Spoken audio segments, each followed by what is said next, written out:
नमस्कार, आप देख रहे हैं गुलिस्तान समाचार। मैं हूं संभव गुप्ता।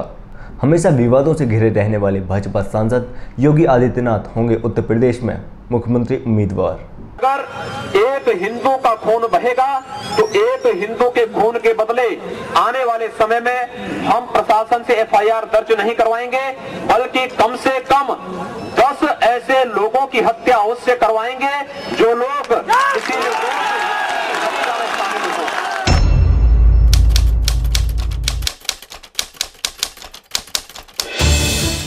अपने विवादित भाषणों के कारण हमेशा विवादों में रहने वाले भाजपा सांसद योगी आदित्यनाथ उत्तर प्रदेश मुख्यमंत्री पद के उम्मीदवार होंगे।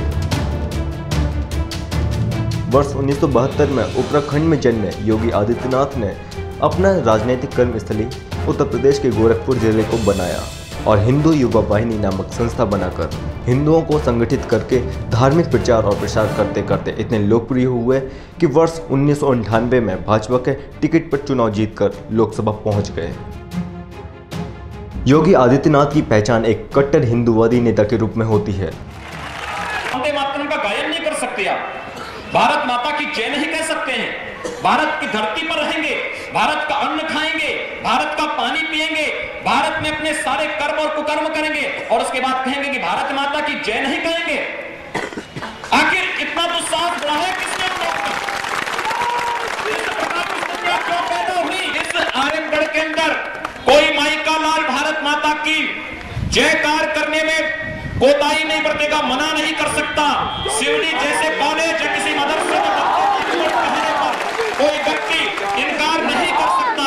और अगर उसके बाद अगर किसी ने इस जनपद के अंदर या पूर्वी उत्तर प्रदेश के अंदर कहीं भी किसी संस्थान में भारत माता की जय और वंदे मातरम गाने पर प्रतिबंध लगाने का प्रयास किया तो बाबरी ढांचे की तरह ढांचों को ढाने का कार्य भी इसी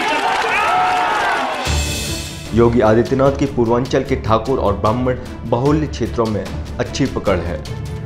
आप जब किसी जूठे बर्तन को साफ करते होंगे तो आप ये जानते होंगे कि आपके हाथ में कालिक लगेगी, लेकिन इसका मतलब ये नहीं कि उस कालिक को कोई अपने मुंह पे पोत ले। यहां का प्रशासन तो यही काम कर रहा है। इस गंदे और जूठे हाथों को व्यवस्था से हटाने की बजाय उस कालिक के साथ स्वयं लिप्त होकर के उसको अपने मुंह पर, अपने चेहरे पर पोतने का कार्य कर रहा है। और ये युवा आज आया है यहां पर उस कालिक को पोतने के लिए, उस कालिक से मुंह साफ करने के लिए, बताने के लिए कि नहीं, ये कालिक मुंह पे नहीं लगना चाहिए, इसको हटाइए। और अगर इसको हटाओगे नहीं तो पाकिस्तान समर्थक तत्व बेमौत मारे जाएंगे, उनको कोई बचाने वाला नहीं मिलेगा। हम कहना चाहते हैं जिन्हें पाकिस्तान प्यारा है वे पाकिस्तान में जाएं,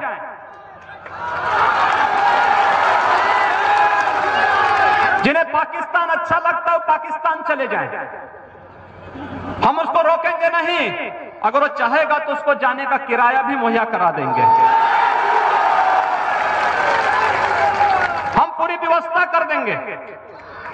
लेकिन ये नहीं हो सकता है कि भारत के अंदर रह करके पर्व और त्योहार के नाम पर इस देश की संविधान की व्यवस्था को, देश के संवैधानिक व्यवस्था को कोई चुनौती देने का कार्य करेगा तो चेतावनी हमें स्वीकार्य नहीं।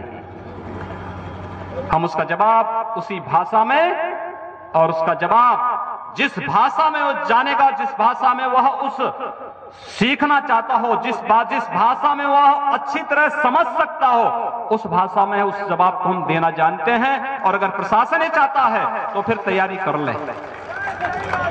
ये हमारे लिए बहुत कठिन नहीं, इस प्रकार के तत्वों पर नकेल कसना, एक झटके में सब काम ठीक हो जाएगा। उत्तर प्रदेश विधानसभा चुनाव के गहमा गहमी में सभी दलों ने अपने उम्मीदवारों की घोषणा कर दिया है। सिर्फ भाजपा पीछे रह गई थी। आंकलन लगाया जा रहा था कि राजनाथ या कल्याण सिंह भाजपा के मुख्यमंत्री पद के उम्मीदवार होंगे, लेकिन जब कांग्रेस ने ब्राह्मण उम्मीदवार दिया तो भाजपा के लिए संकट पैदा हो गया। इसलिए भाजपा ने ठाकुरों को दरकिनार कर ब्राह्मण कार्ड खेलने का निर्णय लिया। राष्ट्रवादी ताकतों के सामने अवसर आया है, एक अवसर है, और अवसर से अगर आप चूके तो फिर आने वाला इतिहास फिर कभी आपको माफ नहीं कर सकता, कभी नहीं कर सकता है। ये जितनी ऊंचे जब आप इस जनपद के अंदर जाते हैं, कहीं से भी आप घुसे तो आपका स्वागत बड़ी बड़ी मीनारें करती हैं। ये मीनारें आपकी सुरक्षा के लिए है क्या? कैसे आपकी सुरक्षा होगी, कैसे इस राष्ट्र की सुरक्षा होगी, कैसे हमारी आने वाली पीढ़ी की सुरक्षा होगी। राष्ट्र की व्यवस्था शस्त्र और शास्त्र दोनों से चलती है। शस्त्रेण रक्षते राष्ट्रे शास्त्र चिंता प्रवर्तते। शस्त्र से रक्षित राष्ट्र ही शास्त्र चिंतन कर सकता है। आज हम सब आपसे यही अपील करने के लिए आए हैं, विश्वासघात का बदला भी दीजिए, राष्ट्रवाद की स्थापना भी कीजिए और शस्त्र और शास्त्र की अपनी पुरानी परंपरा को स्थापित करने के लिए उसकी शुरुआत इस आर्यगढ़ से शुरुआत करिए। केवल माला जपने से काम नहीं चलेगा, कुछ लोग भाला चलाने वाले भी होंगे। हम सब एक धर्म युद्ध की तैयारी कर रहे हैं। जिहाद का मुकाबला केवल धर्म युद्ध कर सकता है। लोग कहते हैं कि आखिर हिंदू वाहिनी गठित करने का मतलब क्या था। मैंने कहा आवश्यकता है। हिंदू अलग संस्कृति है, मुस्लिम अलग संस्कृति है, दोनों एक साथ नहीं रह सकती। दो संस्कृतियां कभी एक साथ नहीं रह सकती हैं। ये टकराव होगा, जरूर होगा। और जब दो संस्कृतियां एक साथ नहीं रह सकती, इसलिए इसका विभाजन असंभव ही है, अवश्य होना चाहिए। एक चेतावनी है। और हिंदू चेतना रैली को जब हम लोग कर रहे हैं, पूर्वी उत्तर प्रदेश के प्रत्येक क्षेत्र में जब हिंदू चेतना रैली हो रही है, तो हिंदू चेतना रैली बंधु केवल चेतना ही नहीं, हिंदू चेतना को जागृत करने के लिए ही नहीं। हमारा एक कार्यकर्ता ठीक ही कहा, हिंदू चेतावनी रैली भी है। एक संकल्प हम सबका होना चाहिए। अगर आप देश को बचाना चाहते हैं तो इस देश के अंदर इस प्रकार का जज्बात पैदा करिए, इस देश के अंदर इस प्रकार की स्थितियां पैदा करिए, क्योंकि हिंदुओं का संगठन कर सके, हिंदू समाज को एक सूत्र में जोड़ सके, आक्रामकता के साथ अपनी कार्रवाई को अंजाम दे सके। इसलिए हम लोगों ने हिंदू वाहिनी का गठन किया है।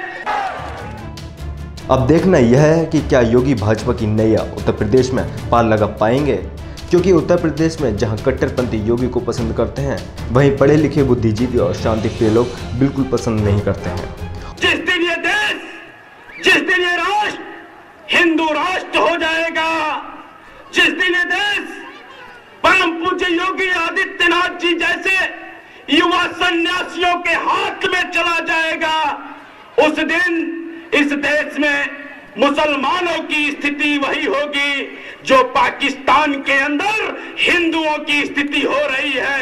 आज पाकिस्तान के अंदर मंदिरों में, धर्मशालाओं में, मठों में भेड़ और बकरियां बांधी जा रही हैं।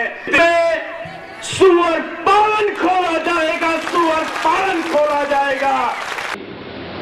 30 सितंबर 2010 को न्यायालय के द्वारा दिया गया फैसला इस बात को साबित करता है कि जहां भगवान रामलला विराजमान है वही राम जन्मभूमि है। और जब वही राम जन्मभूमि है, तो फिर अब बार बार मांग करना कि वहां मंदिर बने, अब तो हम लोगों को मंदिर निर्माण का मार्ग स्वयं प्रशस्त करना होगा। इसके लिए अब सबका आह्वान होना चाहिए। मौजूदा सपा सरकार ने जो विकास की झड़ी लगाई है, कि जनता उसे भुला पाएगी। उड़ीसा समाचार से संभव गुप्ता की रिपोर्ट।